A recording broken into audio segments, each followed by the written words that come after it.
30 अक्टूबर 2023 कानपुर। रात के 7:30 बज गए थे, लेकिन कुशागर कोचिंग से अभी तक घर नहीं पहुंचा था। 16 साल का कुशागर 10th क्लास में था और उसकी कोचिंग बहुत पहले ही ख़त्म हो गई थी। माँ के कॉल करने पर उसका फ़ोन भी स्विच ऑफ आ रहा था। जिस नंबर से आप संपर्क करना चाहते हैं वह अभी स्विच ऑफ है। वक्त बीतने के साथ माँ की चिंता बढ़ती ही जा रही थी, क्योंकि ऐसा पहली बार हुआ था। वरना कुशागर जब भी लेट होता तो वो घर पे कॉल करके बता देता था।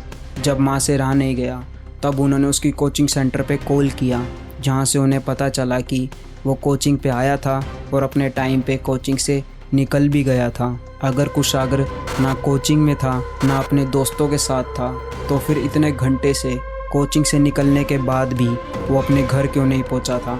दिल में उठते इन्हीं सवालों से उलझी माँ की नज़र बालकनी में एक लेटर पे पड़ती है। लेटर में कुछ ऐसा लिखा हुआ था जिसकी उम्मीद कुशागर के घर में किसी को नहीं थी। खुलेंगे केस के राज हिमांशु के साथ।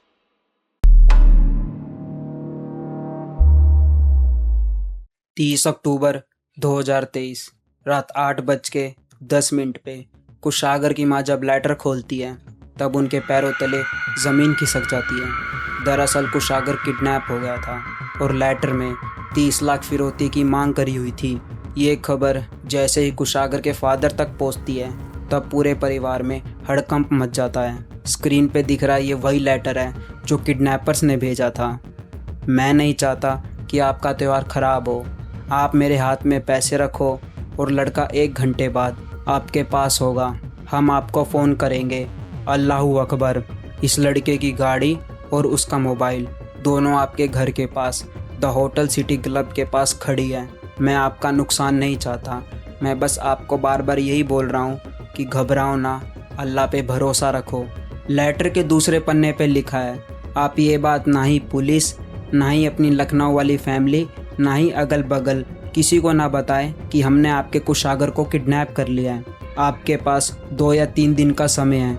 जल्दी से 30 लाख रुपए का इंतजाम करो, और ये बात कहीं फैली तो उसके जिम्मेदार आप स्वयं होंगे।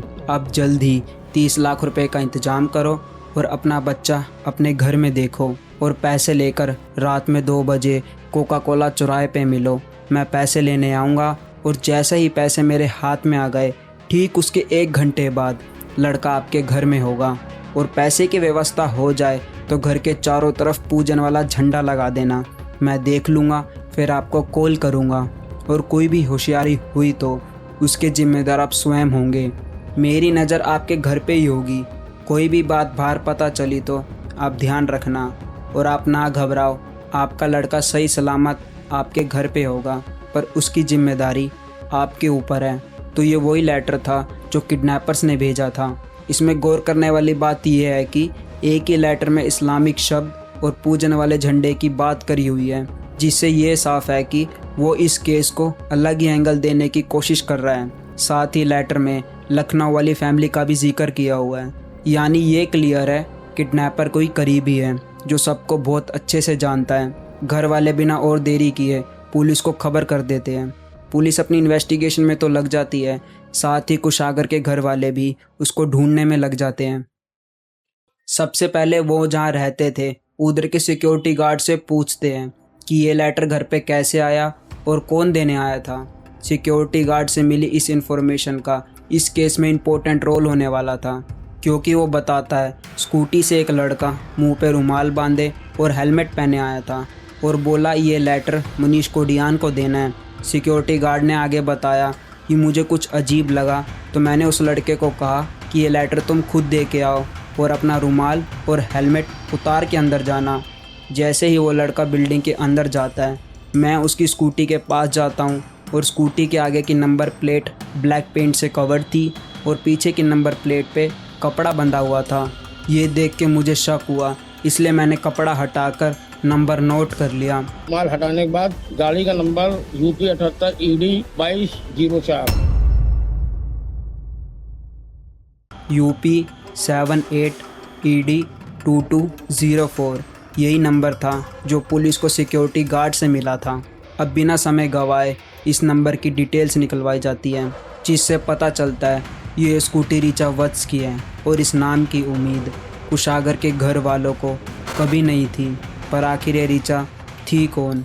ये सिर्फ ना ही कुशागर की ट्यूशन टीचर बल्कि एक तरह से उनकी फैमिली मेंबर जैसी थी। यही नहीं, अभी थोड़ी देर पहले फिक्रमंद रचिता लगातार उसके घर वालों को कॉल करके कुशागर के बारे में अपडेट ले रही थी। पता चला? नहीं, अभी तो कुछ नहीं पता चला। आप कौन बोल रहे हैं? मैं मामा बोल रहा हूँ। अच्छा, आदि क्या बोल रहा था? कोई लेटर वेटर क्या? ये मेरा बीपी लो हो गया। क्या रचिता ही इसके पीछे मास्टरमाइंड थी या फिर कोई उसको फंसा रहा था? सबसे पहले परिवार के कुछ लोग रचिता के घर जाते हैं और बहाने से उसकी स्कूटी के बारे में पूछते हैं। तब वो बताती है कि उसकी स्कूटी उसके बॉयफ्रेंड प्रभात शुक्ला के पास है, जो उससे थोड़ी दूर ओम नगर में रहता है। फिर रचिता उनको प्रभात के घर ले जाती है और सच में उसकी स्कूटी वहीं खड़ी हुई थी। कुशागर के घर वाले दोनों को पास के पुलिस स्टेशन में ले जाते हैं और दूसरी तरफ पुलिस भी लगातार इन्वेस्टिगेशन में लगी हुई थी। पुलिस कुशागर की कोचिंग सेंटर पे गई और वहाँ की सीसीटीवी फुटेज में देखा कि कुशागर कोचिंग ओवर होते ही बाहर जाते देखा गया। लेकिन दूसरी सीसीटीवी फुटेज में तकरीबन 4:15 पे पुलिस ने देखा कि कोचिंग और घर के बीच एक लड़का कुशागर से लिफ्ट मांगकर उसकी स्कूटी पे बैठ गया। बट स्कूटी घर की तरफ ना जाते हुए बल्कि अलग डायरेक्शन में मुड़ जाती है। पुलिस को कुछ समझ नहीं आ रहा था, इसलिए पूरा सच जानने के लिए पुलिस प्रभात को इंटरोगेट करती है, लेकिन वो कुछ नहीं बोलता। उल्टा पुलिस जब उससे स्कूटी के बारे में पूछती है तब वो साफ इनकार कर देता है। पर वहीं दूसरी तरफ पुलिस की सख्ती से रचिता टूट जाती है और सारा प्लान पुलिस को बता देती है। अब पुलिस प्रभात से बोलती है कि रचिता ने सारा सच उगल दिया है, अब तुम्हारी भलाई इसी में है कि तुम भी अपना सारा प्लान बता दो। अब फाइनली प्रभात अपना मुंह खोलता है और पुलिस को सारी प्लानिंग बताना शुरू करता है।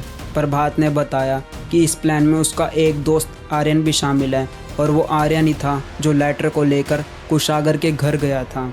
प्रभात तो था इसी के साथ ही, पर वो पहले ही होटल द सिटी क्लब के पास रुक गया था। कुशागर की स्कूटी इन लोगों ने वहीं खड़ी की थी जो पुलिस ने बाद में बरामद कर ली थी। लेकिन सबसे बड़ा सवाल ये है कि आखिर प्रभात कहाँ पर है? पुलिस के कहने पर प्रभात उन्हें अपने घर पे लेके गया। जब पुलिस उसके घर की तलाशी लेना शुरू करती है तब घर के एक स्टोर रूम का दरवाज़ा खुलता है। तब पुलिस शॉक हो जाती है। उस रूम में कुशागर की बॉडी पड़ी हुई थी और उसके दोनों हाथ रस्सी से बंधे हुए थे और गला रस्सी से बुरी तरह जकड़ा हुआ था। कुशागर का कत्ल गला घोट के किया गया था। ये मंजर कुशागर की फैमिली के लिए बड़ा ही दर्दनाक था। कुछ समय पहले वो सही सलामत उनकी आंखों के सामने था।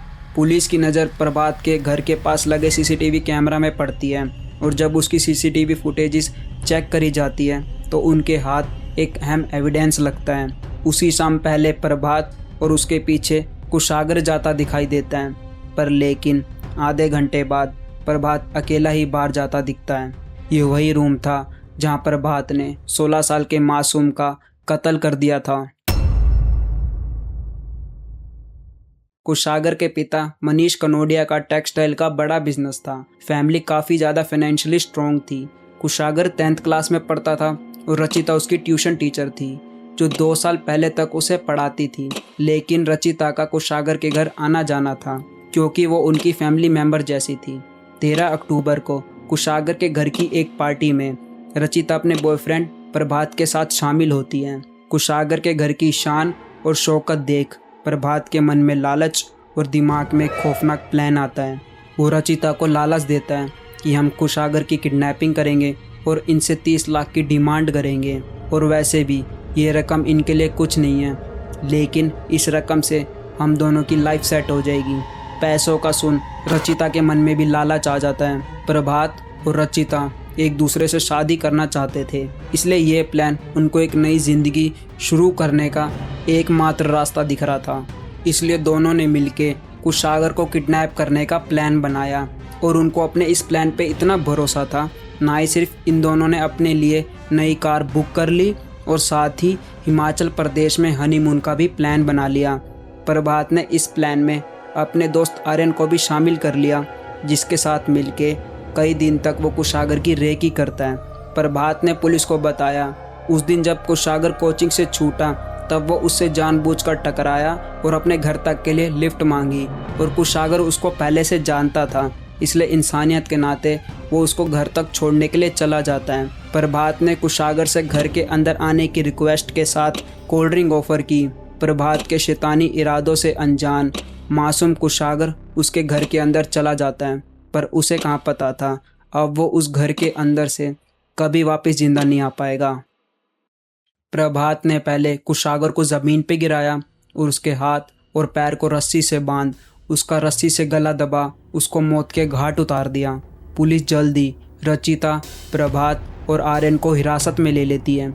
कुशागर के घर वाले तीनों को फांसी देने की मांग कर रहे हैं। ये केस दिखाता है कि कैसे चंद पैसों की लालच में एक टीचर जिसे हम समाज में ऊंचा दर्जा देते हैं वो ना सिर्फ उस मासूम का कत्ल करती है बल्कि उस परिवार से भी धोखा करती है जिसे उसे हमेशा अपनी बेटी जैसा माना है। कुशागर की फैमिली ने बताया कि उनके लिए रचिता उनकी एक बेटी जैसी थी। सिंस वो अनाथ थी इसलिए उसकी शादी का पूरा खर्चा वो उठाने को तैयार थे। मतलब रचिता जो चाहती थी वो उसको वैसे ही मिल जाता, लेकिन उसके और उसके बॉयफ्रेंड के लालच का शिकार बेचारा निर्दोष कुशागर बन गया।